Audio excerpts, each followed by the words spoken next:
Au plaisir de vous retrouver dans le 20h de Mourchid TV. Mesdames, Messieurs, voici les titres.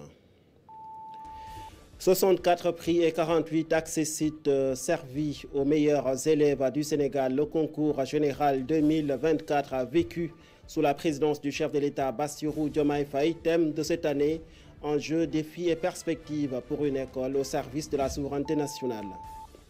Ce 30 juillet marque aussi la célébration de la journée mondiale dédiée à la lutte contre la traite des personnes. L'édition de cette année est dédiée aux enfants déplacés des conflits. Au Sénégal, des réseaux de trafiquants existent. Ils ont été détectés et démantelés selon le coordonnateur de la cellule nationale de lutte contre le trafic des personnes. Prévenir les atteintes graves aux libertés individuelles et collectives qui ont émaillé l'histoire politique récente du Sénégal. La société civile appelle le gouvernement à veiller à ces vieilles promesses de campagne. Elle réclame l'application des conclusions des assises nationales et des recommandations de la Commission nationale de réforme des institutions. Voilà le sommaire. Tout de suite, le développement.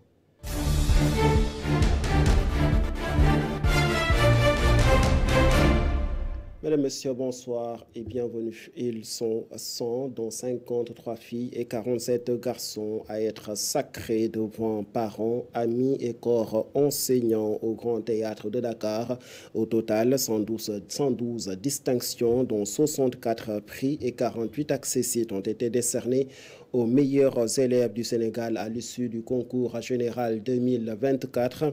Le thème retenu pour cette année traite de défis, enjeux et perspectives pour une école au service de la souveraineté nationale, un thème qui retient particulièrement l'attention du chef de l'État, Bassirou Diomaye Faye, qui a présidé la cérémonie. Suivant un extrait de son discours. Le thème de cette année, enjeux, défis et perspectives pour une école au service de la souveraineté nationale est d'une pertinence particulière. Il interroge la place fondamentale de l'école dans notre programme de gouvernement et nous oblige à repenser le système éducatif pour en faire un véritable levier de notre souveraineté nationale. Cette option a été brillamment développée par M. Waliba, professeur de lettres modernes au lycée Cheikh Hamidou Kane de Mbao, que je félicite pour la qualité remarquable de son exposé, qui a fait ressortir clairement la volonté de transformation systémique de notre pays pour renforcer notre souveraineté. Notre jeunesse dynamique et engagée a un rôle crucial à jouer dans cette perspective. Elle y parviendra grâce à un système éducatif qui intègre les valeurs africaines et surtout les langues nationales. Un système qui aspire à être autonome, inclusif et de qualité en vue de parvenir à la société éducative que nous souhaitons ardemment.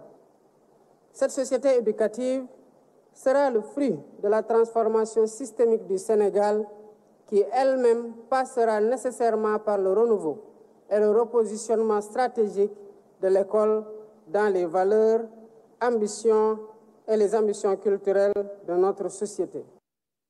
Prévention et lutte contre l'insécurité sur les routes. Un nouveau code de la route sera bientôt mis en place. J'y arrive et rigoureusement appliqué. L'annonce a été faite par le ministre des Infrastructures, des Transports terrestres et aériens en marge d'une visite sur les lieux de l'accident qui s'est produit ce lundi. À Kébémer, sur place, El Hadji Malick Ndiaye a pointé du doigt le comportement des conducteurs comme étant la principale cause des accidents au Sénégal. Suivant ses propos. Li ci am té ñu xex bi fi ñu ko wara gëna concentrer moy naka lañu fexé ba suñu ay chauffeurs. Le plus urgent concernant la recrudescence des accidents de circulation, c'est de mieux conscientiser les chauffeurs pour qu'ils apprennent de plus en plus leurs responsabilités dans les routes et sachent qu'ils font voyager des soutiens de famille, des pères, des mères, des frères et des sœurs. Donc il faudrait qu'ils soient vigilants. Tout à l'heure, en venant ici, les mêmes conditions qui ont engendré cet accident avec une mauvaise conduite du chauffeur de camion qui a abouti à une collision avec le minibus, à qui le chauffeur a terminé sa course dans les arbres et qui a perdu sa vie sur le champ. On a failli assister à un même type d'accident à moins d'1 kilomètre du lieu de l'incident.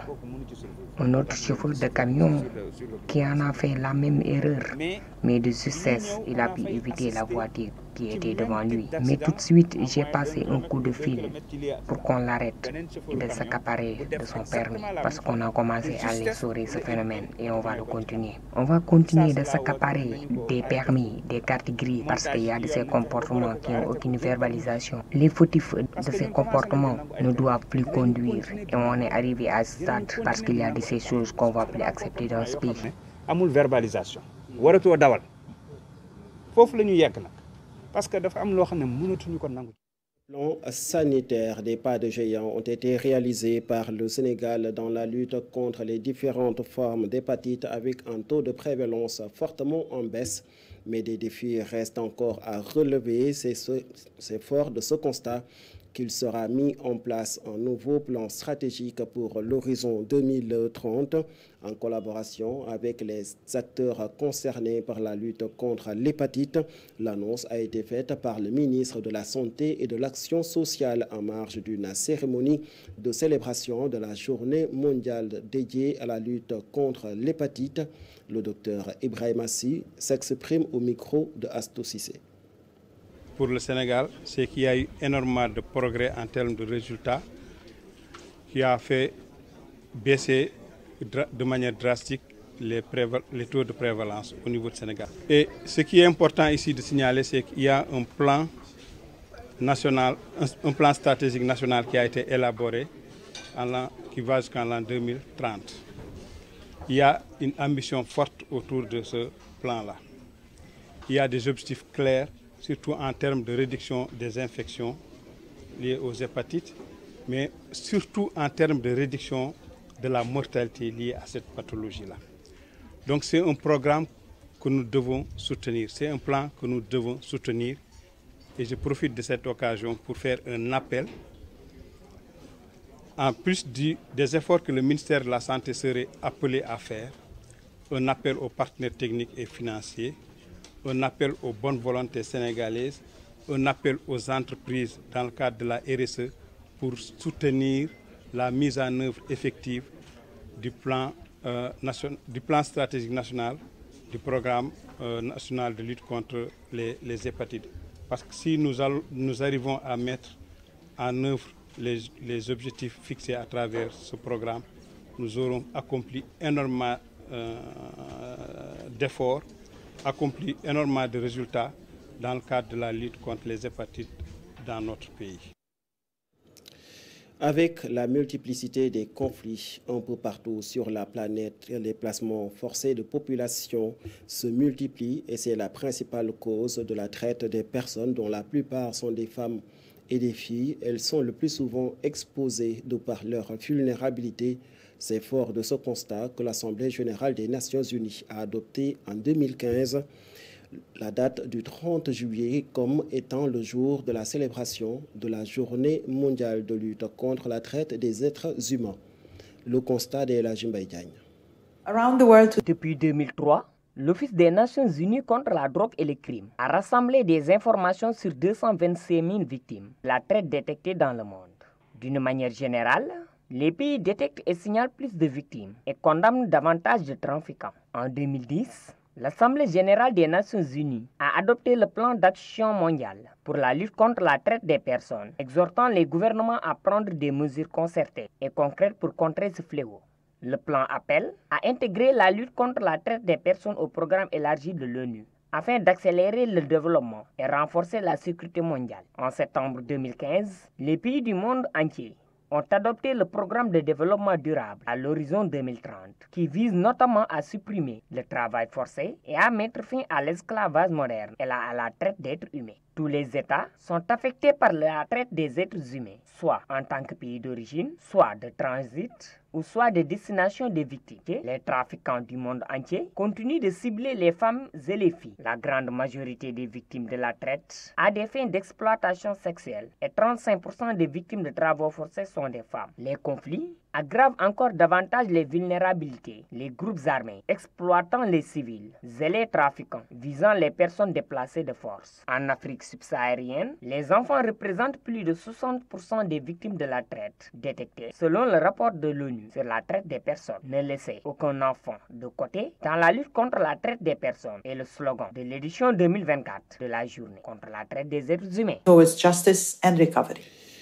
Les autorités étatiques sénégalaises se sont engagées à freiner le phénomène de l'exploitation des enfants conformément au thème de l'édition 2024 de la Journée mondiale contre la traite des êtres humains. Plusieurs réseaux de trafiquants ont été détectés dans le pays et des mesures ont été prises pour faire face à ce fléau. C'est en tout cas ce qu'a déclaré le coordonnateur permanent de la cellule nationale de lutte contre la traite des êtres humains au ministère de la Justice, Mody Ndiaye, au micro de Tokharafal. Le thème de la journée porte sur les enfants. Le thème choisi par les Nations Unies, c'est l'occasion, c'est la journée mondiale décrétée par les Nations Unies de célébration, de commémoration de la lutte contre la traite. Et le thème, c'est celui des enfants. Donc, vous demandez les formes de traite qu'on trouve au Sénégal.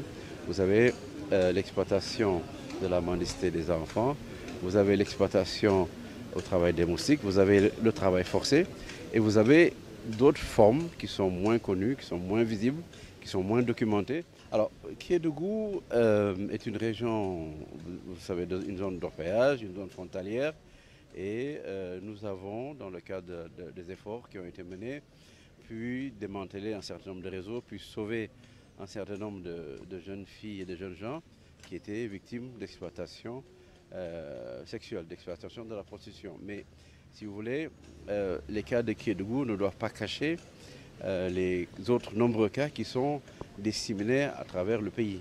Le Sénégal a adopté son 5e plan d'action national, qui est un plan d'action national qui se décline en 4 axes. La protection des victimes, la poursuite des trafiquants, le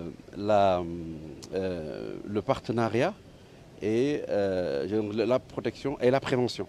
Et ce qu'on fait aujourd'hui, notamment, rentre dans le cadre de la prévention. Parce que si tous les acteurs, y compris les médias, se saisissent de cette question. Tourner le dos aux années de braise qui se sont déroulées entre 2021 et 2024, les événements politiques récents appellent forcément à un sursaut d'orgueil de la part de la classe politique sénégalaise. C'est fort de ce constat que la société civile sénégalaise rappelle au gouvernement en place ses promesses de campagne. La société civile appelle justement le président de la République, Bassirou Diomaye Faye, à appliquer les conclusions des assises nationales ainsi que les recommandations de la Commission nationale des réformes des institutions. C'est dans le cadre du pacte national de transparence et de la bonne gouvernance. Suivons justement le message lancé par son président Mamadou Ndoye au micro de Ousmane Ndiaye. Où il s'agit essentiellement de porter à la connaissance de l'opinion à travers les journalistes présents l'état actuel et les perspectives du portage du pacte. C'est ainsi que sur les 17 candidats finalement retenus, 13 ont signé le pacte. Et j'ai le plaisir de signaler que l'un d'entre eux, Thierno Alassane Tall, est ici présent dans cette salle, et du même coup fonder solidement sa légitimité dans le large consensus national sur la demande sociale de transformation du pays. En fin de compte, voici notre message, il est clair. Quels que soient les obstacles rencontrés, nous allons continuer avec détermination à avancer car nous luttons pour un nouveau vivre ensemble que le peuple sénégalais demande et pour lequel il s'est fortement exprimé le 24 mars. À Tivaouane, une quarantaine de femmes ont reçu leurs attestations à la suite d'une formation dans les techniques de saponification et de transformation de céréales. Elles ont par la suite bénéficié d'un financement de 3 millions de non-francs pour développer leurs activités et générer des revenus. Elles sont toutes membres du mouvement Alliance nationale pour le développement et la solidarité, un mouvement politique qui s'active dans le développement de ses membres. C'est en tout cas ce qu'a déclaré son président Mamadou Lamine Gueye, que je vous propose d'écouter. Un mouvement politique, c'est un mouvement de développement, c'est un mouvement de solidarité. Et donc, c'est pourquoi, mais c'est un mouvement national aussi, c'est pourquoi on dit Alliance nationale pour le développement, l'équité et la solidarité. Mais globalement, nous, on se réclame comme un mouvement politique de contribution au développement. Donc on n'est pas de l'opposition, on n'est pas de l'autre camp, on n'a pas de camp. Nous, le camp, c'est le Sénégal, le camp, c'est les populations, mais principalement les dames. Et puis, je pense que comme vous l'avez dit, quand on a un mouvement politique ou bien un parti politique, effectivement, c'est pour conquérir le pouvoir et l'exercer.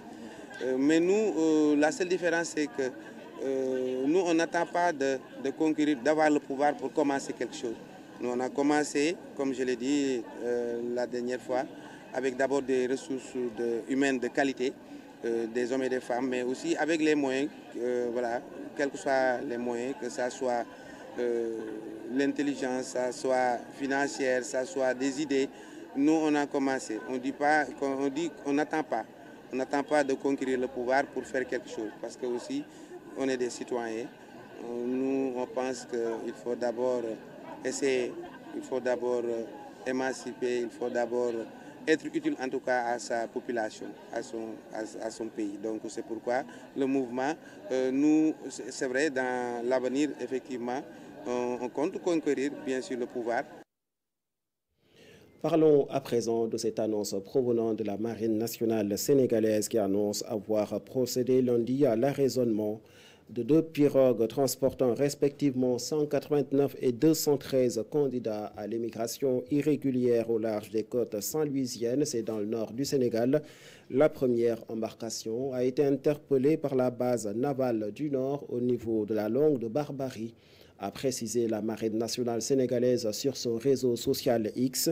Le second arraisonnement est à l'actif du patrouilleur de haute mer Niani qui a mis fin au voyage de 213 candidats à l'immigration irrégulière à plus de 200 km au large de Saint-Louis. Nous restons toujours à Saint-Louis pour parler de cet acte qui pourrait engendrer une division au sein de la communauté pikinoise.